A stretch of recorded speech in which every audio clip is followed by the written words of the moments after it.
Mrs. Rayburn's Waxwork by Lady Eleanor Smith.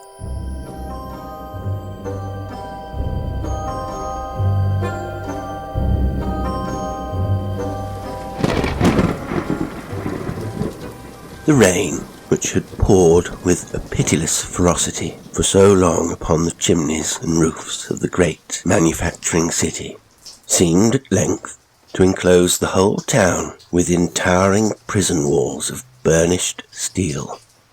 It was now afternoon. The short winter day was nearly over, and it had rained thus from dawn, would probably continue to rain throughout the night. A dark, wet dusk began to envelop the city like a sable blanket. The street lamps sprang into life, looming ahead like the ghosts of drowned and weary daffodils, casting watery and trembling reflections upon the shining rivers that were pavements.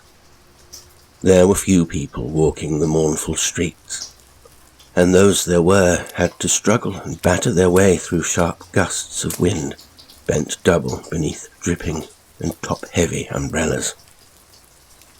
Such a one was Patrick Lamb, and so great was his hurry that more than once, as he stumbled over an unperceived curb, he ran the risk of entangling both himself and his umbrella in the foaming muddy torrents of the gutters beneath his feet. He had every reason to hurry. He was on his way to apply for a job, and he feared that unless he hastened, he would be too late to secure this vacancy, which meant so much to him. Turning at last into a dark and narrow street, he saw opposite to him a ramshackle building of yellow brick, from the roof of which swelled forth a glass dome encrusted with the dirt and soot of ages. A flight of shallow steps led to a swing door. This was his destination. He flung open the door and was immediately confronted by a turnstile, near which sat a seedy-looking man in an ill-fitting uniform, not unlike that of a fireman. "Sixpence, please," said the man, and whistled through his teeth. Patrick Lamb shook his head. No, I'm not a visitor. I have an appointment with Mr. Mugivan, the manager." "Aha," said the attendant knowingly, and showed him into a tiny slice of a room filled with papers, files, account books, and dust. Here sat Mr. Mugivan, a fat, podgy man with thick legs and a face like a tomato. "Good afternoon," said Patrick Lamb hesitatingly. "I hear that you have a vacancy here for an attendant." Mr. Mugivan stared for a moment at the young man's sallow, rather long face, at his deep-set grey eyes and slender, puny body. "Who told you so?" "My landlady in Berry Street. She knew the last man you had here." "And what made you come?" "Necessity. I'm in need of work. I was stranded here a week ago with a theatrical company." There was a silence. Mr. Mugivan suddenly laughed, looking at his visitor rather defiantly, with little red-rimmed eyes that were not unlike the eyes of a pig. "Oh, rather a come-down, isn't it, for an actor to find himself minding Mugivan's Waxworks?" "That doesn't matter, sir. And if you'll only let me, I'll mind them damn well." "It's long hours," said the proprietor, still speaking contemptuously. 9 in the morning till 7 at night, an hour for lunch and an hour for tea. £2 a week, and the attendant has to wear a uniform. An actor wouldn't fancy that, would he?" "Maybe I'm not an actor," said Patrick Lamb. Mr. Mugivan spat upon the floor. "I'll give you a trial anyhow." "What's your name?" Patrick told him, "Well, lamb," and the proprietor creaked himself out of his chair, revealing incidentally that he wore carpet slippers and had bunions. "come with me, and I'll show you Mugivan's beauties before you go. You can start tomorrow morning." Obediently, Patrick followed his new employer through the turnstile, which was swung round obligingly by the other attendant, down a narrow, whitewashed tunnel into a large apartment. "Ever seen figures before?" inquired Mr. Mugivan. "Waxworks? Not since I was a kid." "All of monarchs?" said Mr. Mugivan, sucking his teeth with a depreciating sound. The room in which they found themselves was bare and vault-like. Here, too, the walls were whitewashed.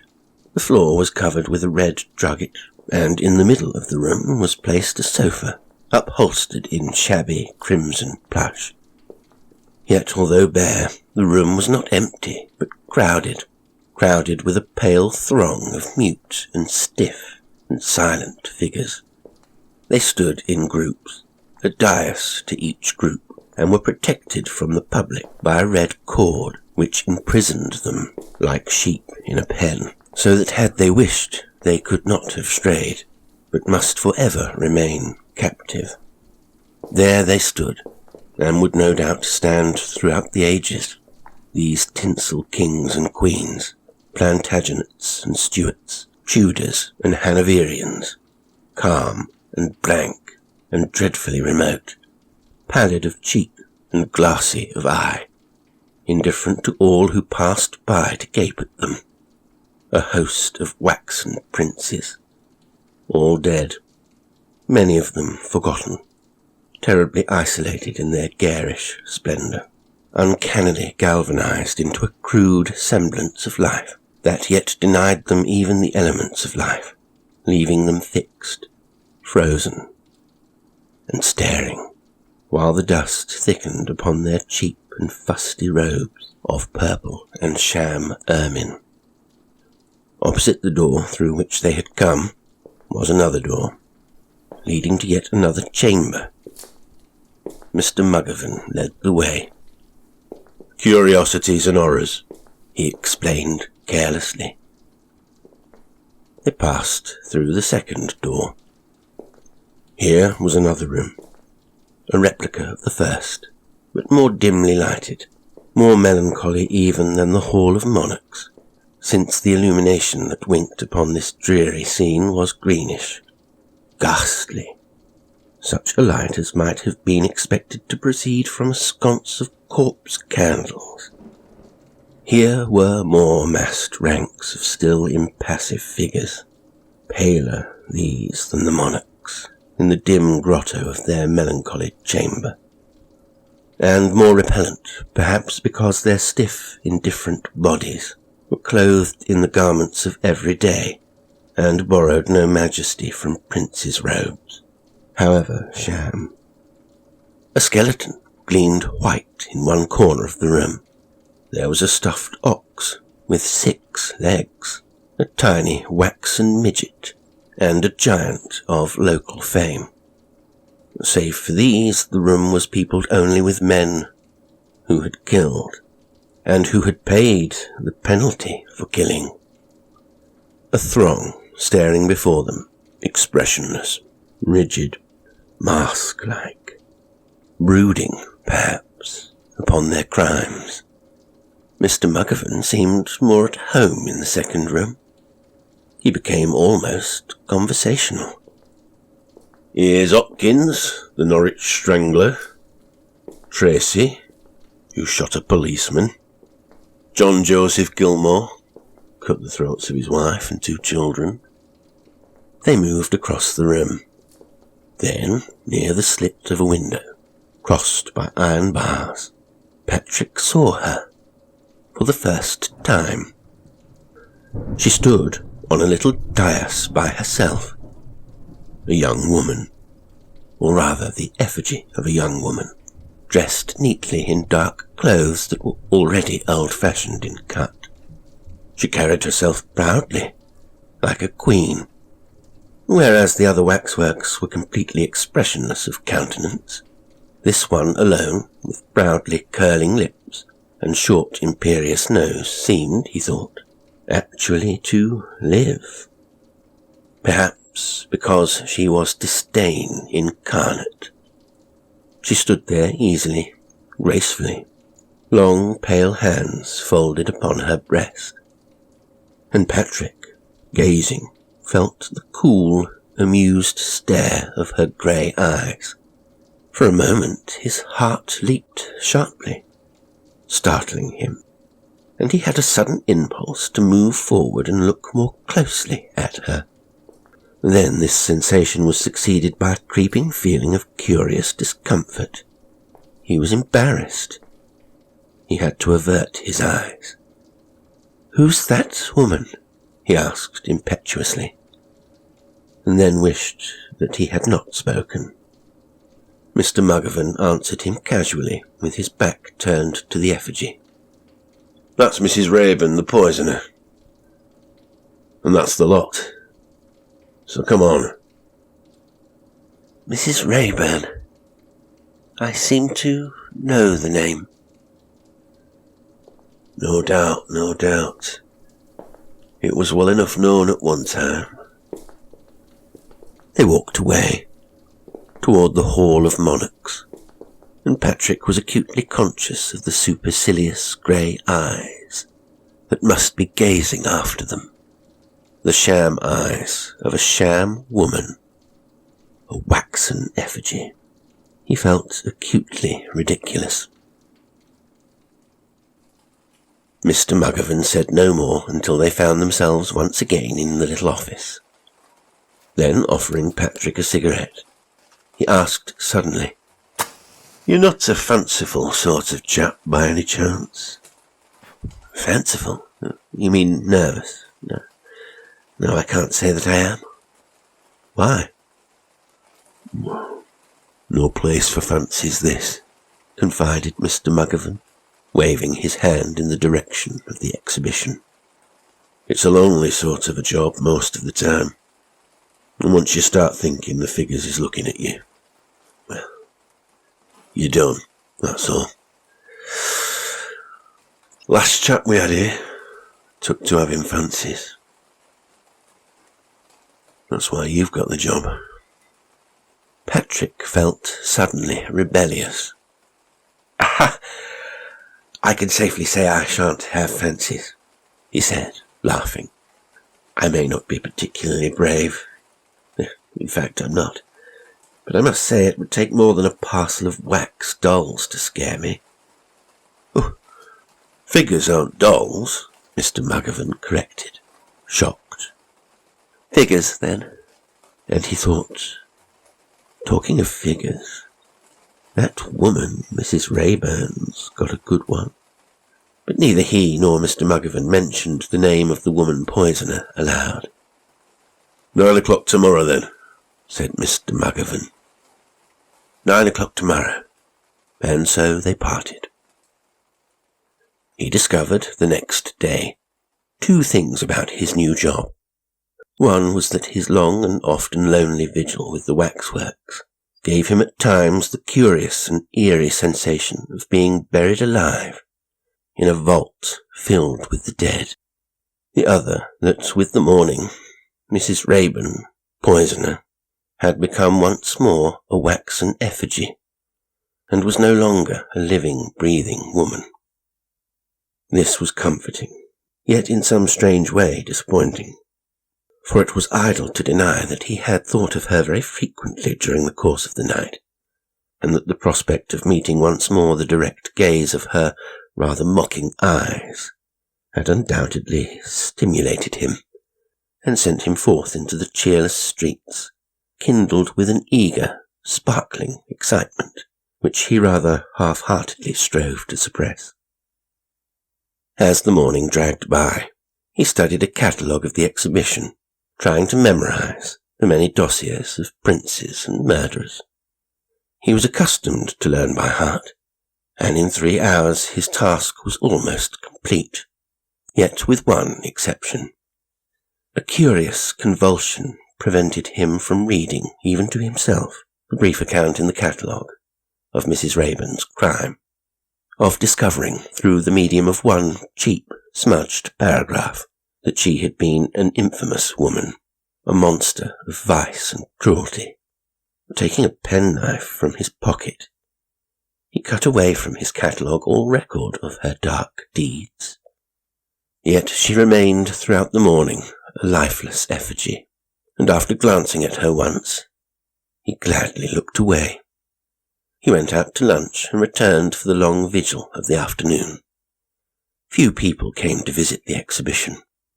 A pair of school children in charge of a maiden aunt, 2 girls who giggled and eyed him coyly, and an amorous couple who plainly regarded his presence as a nuisance. It was foggy outside. Dusk fell early. For the first time that day, as he paced the Hall of Monarchs, he became sensible of the loneliness of his position. Once again, the feeling of being buried among the dead returned to him, intensified this time by a bored and brooding melancholy, whereas in the morning there had also been a sense of adventure. The very tread of his feet, the only sound in the still apartment, smote lugubriously upon his ears. He would have liked to smoke, but this was, of course, forbidden. At length he turned, and obeying an impulse which was becoming every second stronger, he moved toward the farther chamber, the Hall of Curiosities and Horrors.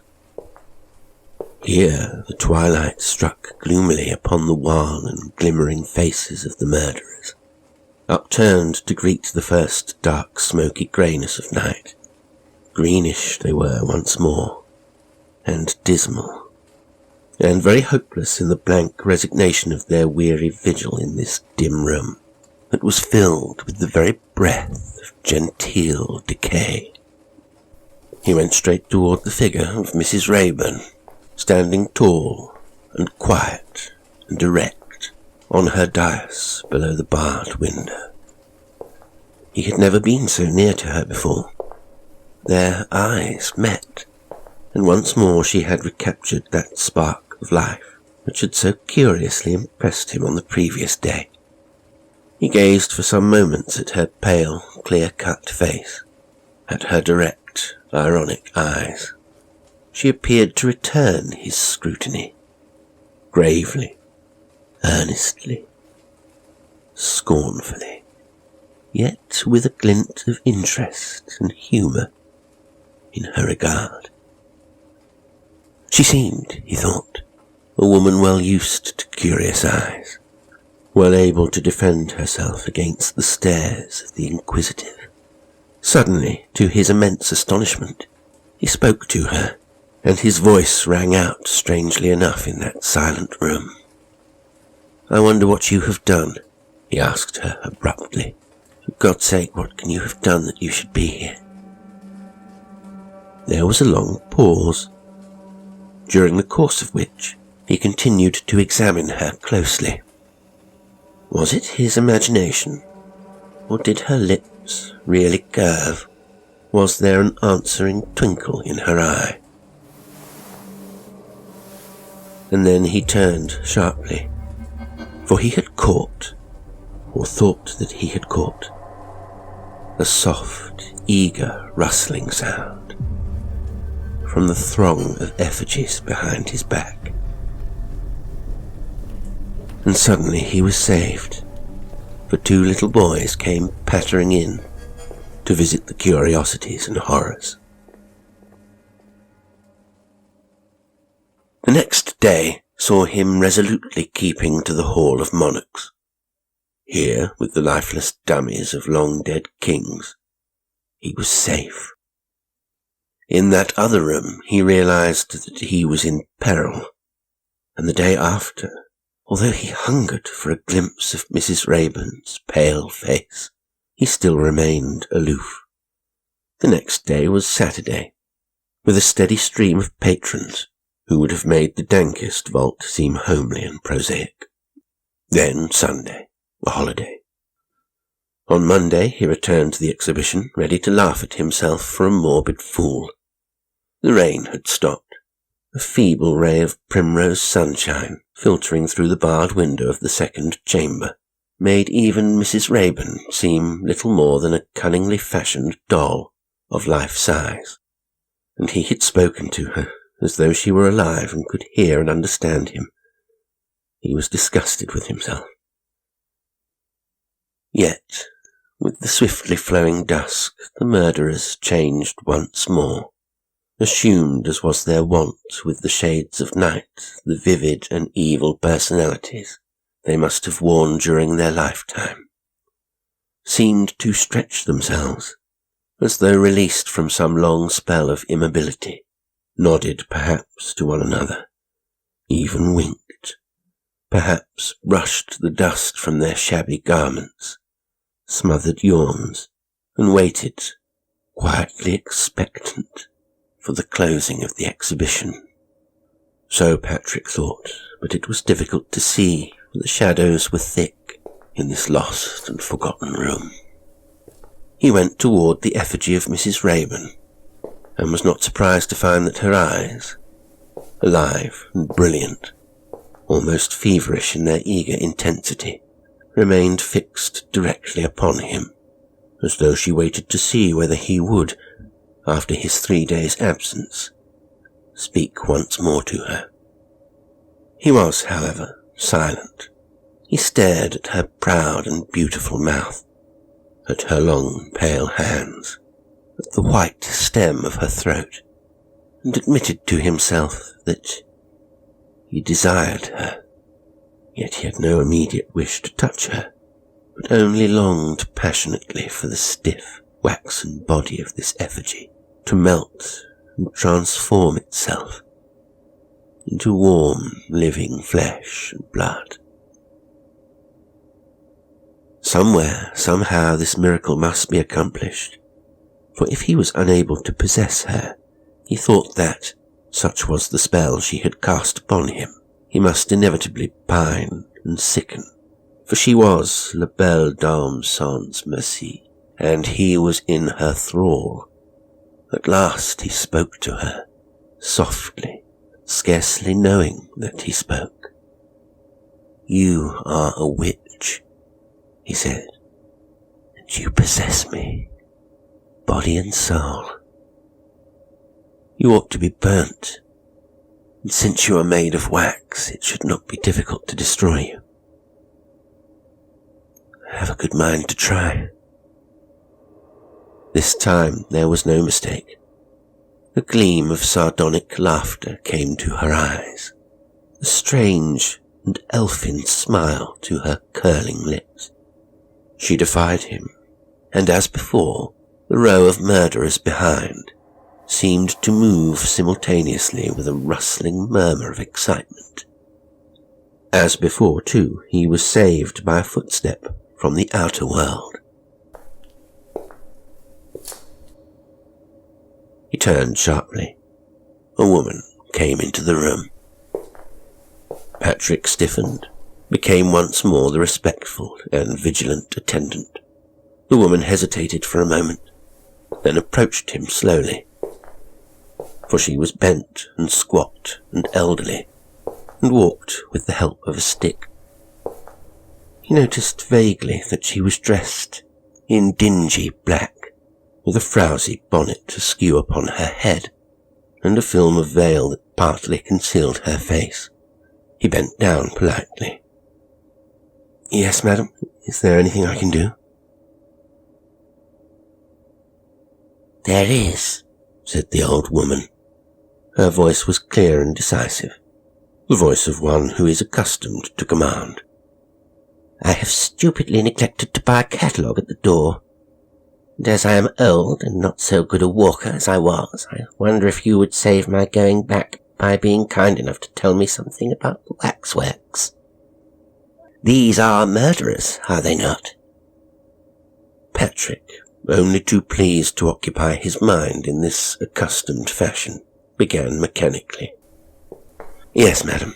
There on my right is Richard Sayers, the Scottish body snatcher. who shot 2 men before he was arrested, and protested his innocence to the last. Next to Sayers is Mugivan's conception of Jack the Ripper, the criminal who was never captured. This figure is modelled according to the description of his appearance, given to the police by those persons who protested that they had seen him before or after his appalling crimes. Next to Jack the Ripper, we have... While his voice droned on, he was dreading the moment when they must face Mrs. Rayburn, when he would look once more upon her pale, remote face, and meet once again her steady, contemptuous gaze. He lingered beside the midget, the freakish ox, the local giant. The old woman listened to him attentively, beady eyes darting from beneath her heavy veil. Once or twice she asked him a question, but otherwise was silent, seeming pleasantly absorbed in this monotonous catalogue of grim and fiendish crimes. At last the moment dreaded by Patrick could be postponed no longer. At last they faced the figure of Mrs. Rayburn, standing slim and straight and self-possessed beneath the grated window. Suddenly Patrick remembered that he knew nothing of this murderess, save that she had killed by poison. Here he was speechless, and could recite no bloodthirsty dossier, nor did he even know her victim, only that she was young and fair, and that she had cast a spell upon him, and these things could not be told to his companion. There was a pause, during the course of which the old woman examined the wax figure attentively, and in silence. At length he mumbled, "This is Mrs. Rayburn, the poisoner." As he spoke, he shot a sharp glance at the effigy, and observed that she was blank and mask-like once more, indifferent both to himself and his companion. His witch had again become a waxwork. The old lady shuffled closer to the figure, peered with a certain attentive inquisitiveness, then turned to him and remarked critically, "The likeness is not very good."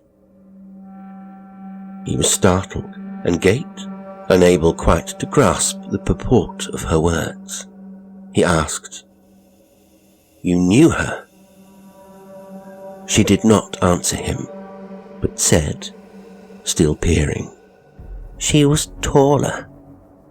She had more dignity, more of an air, and I think she was wilder. But it's long ago, and her face changed all the time." He asked again, trembling, his hands clammy cold, his voice unconsciously menacing. "You knew her?" For the first time, the old creature turned to look at him, seeming to observe him closely. She chuckled, and at first he thought that one of the Waxworks had laughed. So ghostly, so unexpected was this little bubbling sound in the quietness of the dim hall. She said, still chuckling, "I am Mrs. Rayburn." And as he did not answer, she pulled back her veil. She was younger than he had at first supposed. She revealed a fat, gross, heavy-jowled face, sallow, unhealthy, with high Mongolian cheekbones. Her nose was squat and thick, her cheeks carved with 2 deep-cut lines running from her nostrils to the corners of her mouth. Her little sharp grey eyes were almost buried in folds of flesh. Beneath the shoddy bonnet, a strand of hair hung untidily. It was dyed a bright orange tint.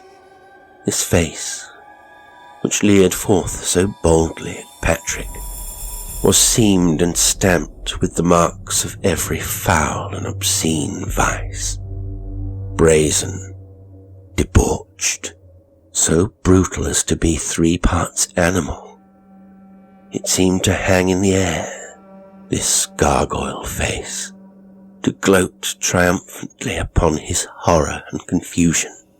Then swiftly the woman whisked back her veil, and said crisply, in her clear and resonant voice, "It didn't do me justice, your image."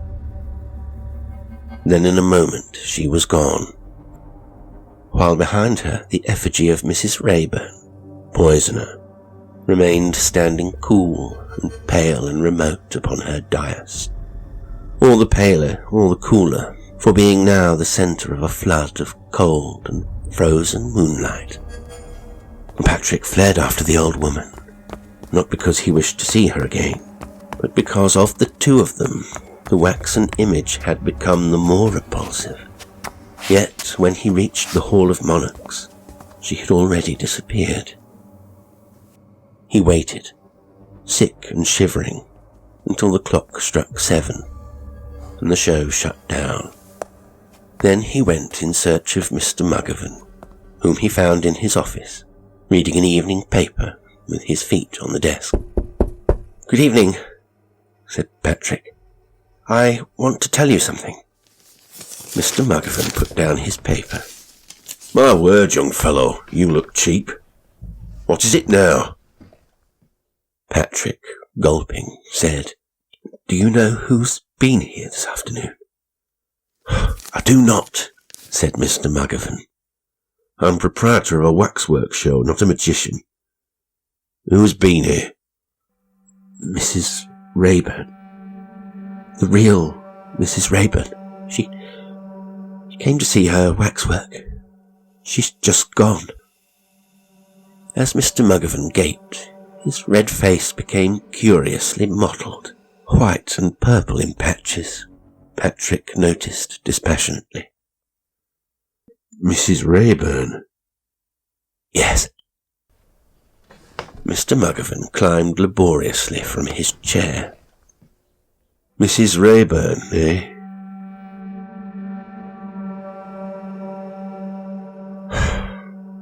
Somebody's been pulling your leg. You don't know your catalogue either. Mrs. Rayburn, indeed. And he pulled a document from the untidy desk, licked his thumb, and flipped over a page. Mrs. Rayburn, he said, speaking very loud and not looking at Patrick, was scragged. Hanged, you understand. Hanged by the neck for the murder of her husband more than 20 years ago. That being so, you could hardly have seen her here just now. And that's enough of your funny stuff for one day. Patrick said nothing. There was really nothing to say. Nor did Mr. Mugivan break the silence, but waddled to and fro about the little room, changing his carpet slippers for boots, struggling into his overcoat, cramming a check cap upon his head. In a moment he had gone.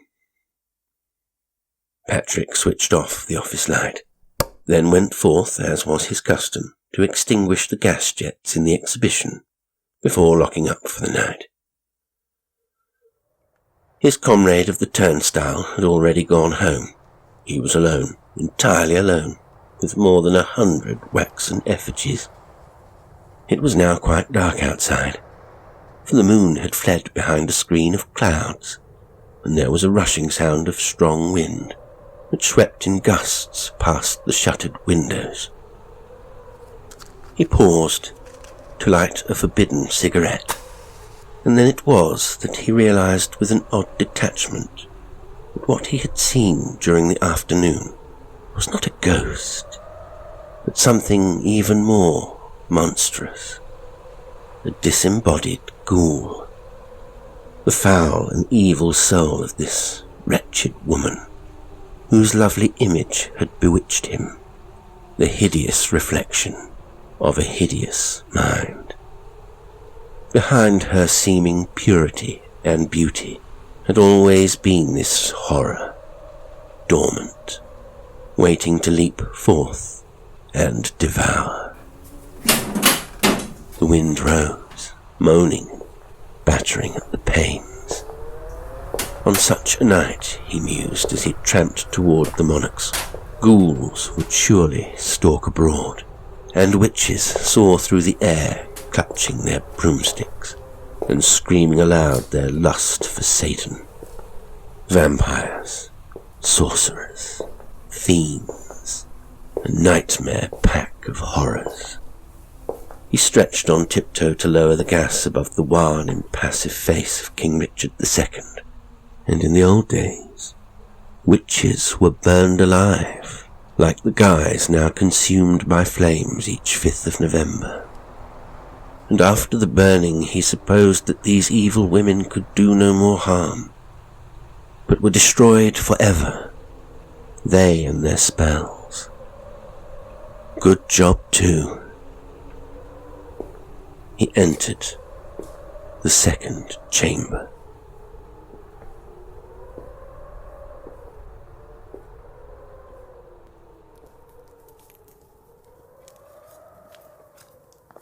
That night, the inhabitants of the city were surprised to perceive a crimson flush sweeping the sky above the rooftops of a distant street.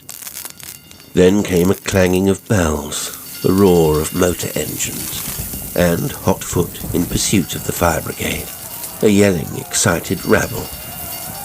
Mugivan's Waxwork exhibition was on fire. No one wanted to miss the show. Doubly welcome because it was free.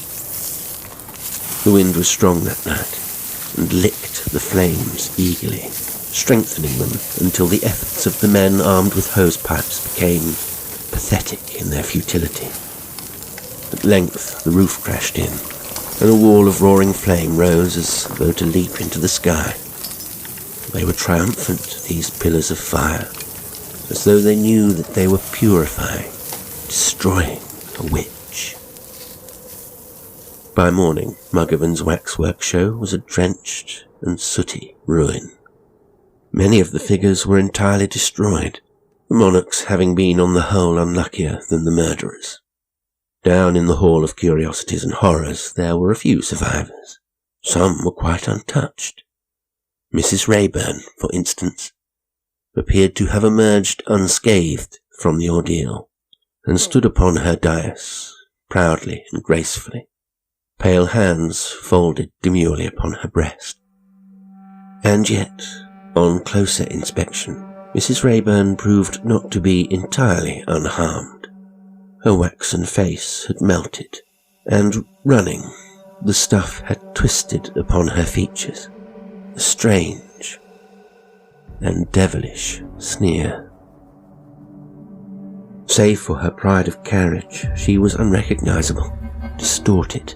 And then the fireman made a further discovery. Lying nearby, where the flames had crackled most fiercely, was a charred and sodden bundle of clothing. They bent to examine it. It was, they found, a human body. The body of a young man.